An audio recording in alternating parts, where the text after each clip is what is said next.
Hello friends, welcome back to my channel. ഇന്നത്തെ നമ്മുടെ recipe രാവിലെ എണീറ്റ് വെറും 5 മിനിറ്റിൽ ചെയ്തെടുക്കാൻ പറ്റുന്ന ഒരു അടിപൊളി ബ്രേക്ക്ഫാസ്റ്റിന്റെ റെസിപ്പിയാണ് ട്ടോ. കൂടെ തന്നെ ഒരു ചെറിയ ചട്നിയും കൂടി ഞാൻ ഇൻക്ലൂഡ് ചെയ്തിട്ടുണ്ട്. അപ്പോൾ അതെങ്ങനെയാണെന്ന് പെട്ടെന്ന് വീഡിയോ കണ്ടു നോക്കാം. വീഡിയോ കണ്ടുകൊണ്ടിരിക്കുമ്പോൾ വീഡിയോ ഇഷ്ടമാണെങ്കിൽ ലൈക്ക് ചെയ്യേണ്ട കാര്യം മറക്കല്ലേ. അപ്പോൾ നമുക്ക് ഫസ്റ്റ് തന്നെ ഒരു ബൗളിലേക്ക് ഞാൻ ഇവിടെ എടുത്തിട്ടുള്ളത് 1 കപ്പ് അളവിൽ റവയാണ് ട്ടോ. നമ്മൾ ഈ ബ്രേക്ക്ഫാസ്റ്റ് റെഡിയാക്കി എടുക്കുന്നത് റവ വെച്ചിട്ടാണ്.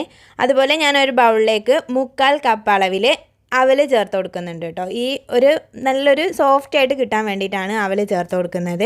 അപ്പോൾ അവലില്ലെങ്കിൽ നിങ്ങൾക്ക് ചോറ് എടുക്കാം കേട്ടോ. അപ്പം ഫസ്റ്റ് നമുക്ക് അവലൊന്ന് നല്ലപോലെ കഴുകിയതിന് ശേഷം ഇതുപോലെ ഒന്ന് ഡ്രെയിൻ ചെയ്തെടുത്തിട്ടുണ്ട്. അത് നമുക്ക് ഈ റവയുടെ മിക്സിയിലേക്ക് ഇട്ട് കൊടുക്കാം കേട്ടോ. അതിന് ശേഷം ഇതിലേക്ക് ചേർത്ത് കൊടുക്കുന്നത് 1/2 കപ്പ് അളവിൽ തൈരാണ് കേട്ടോ. അപ്പോൾ തൈരിൽ ഞാനൊരു 1/2 കപ്പ് വെള്ളം കൂടി ചേർത്ത് നല്ലപോലെ ഒന്ന് മിക്സ് ചെയ്തെടുത്തിട്ടുണ്ട്. അതിന് ശേഷം നമ്മളിതെല്ലാം കൂടി ഒന്ന് നല്ലപോലെ യോജിപ്പിച്ചെടുക്കണം. ഈ ഒരു സമയത്ത് തന്നെ ഞാൻ ആവശ്യത്തിനുള്ള ഉപ്പും കൂടി ചേർത്ത് കൊടുക്കുന്നുണ്ട് കേട്ടോ. പിന്നെ നമുക്കിതിലേക്ക് ഒരു 1/2 കപ്പ് വെള്ളം കൂടി ചേർത്തിട്ട് നല്ലപോലെ ഒന്ന് മിക്സായിട്ട് കിട്ടുന്ന ആ ഒരു രൂപത്തിൽ ഒന്ന് മിക്സ് ചെയ്തെടുക്കാം.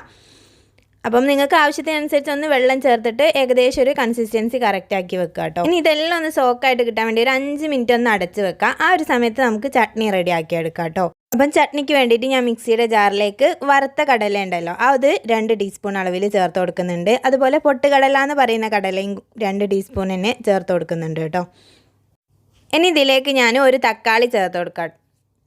പിന്നെ ഒരു 4-5 വെളുത്തുള്ളി ചേർത്ത് കൊടുക്കാം. ചെറിയ അല്ലാണെങ്കിൽ ഒരു 5 വരെ ചേർത്ത് കൊടുക്കാം കേട്ടോ. പിന്നെ കറിവേപ്പില ഉണ്ടെങ്കിൽ കറിവേപ്പിലയും ഞാൻ ഇവിടെ മലയിലാണ് ചേർത്ത് കൊടുത്തിട്ടുള്ളത്. പിന്നെ കുറച്ച് വറ്റൽമുളകും ആവശ്യത്തിനുള്ള ഉപ്പും ചേർത്ത് കൊടുക്കാം കേട്ടോ. പുളി ഇഷ്ടമുണ്ടെങ്കിൽ മാത്രം കുറച്ച് ലെമൺ ജ്യൂസ് ഒഴിച്ച് നല്ലപോലെ പേസ്റ്റ് ആക്കിയതിന് ശേഷം ഒരു ബൗളിലേക്ക് മാറ്റി കൊടുക്കാം.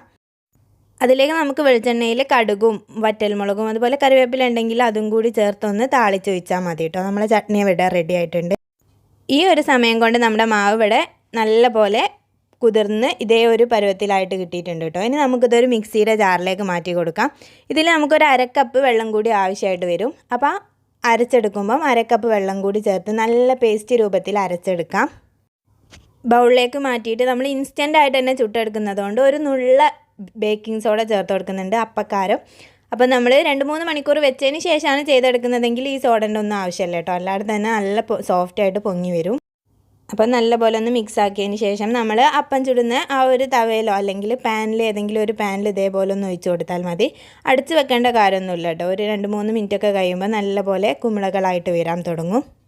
നല്ല സോഫ്റ്റ് ആയിട്ടുള്ള ഒരു അപ്പം തന്നെയാണ് കേട്ടോ. അത് കറിയൊന്നും ഇല്ലാതെ കഴിക്കാൻ തന്നെ അടിപൊളി ടേസ്റ്റാണ്. കറി ചട്നി ഇതുപോലെ ചെറിയൊരു ചട്നി ഉണ്ടെങ്കിൽ നല്ല അടിപൊളി ടേസ്റ്റായിരിക്കും.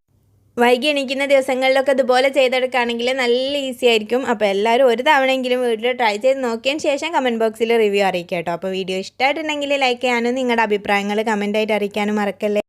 അടുത്ത നല്ലൊരു വീഡിയോയിൽ കാണുന്നത് വരെ ബൈ. Thank you.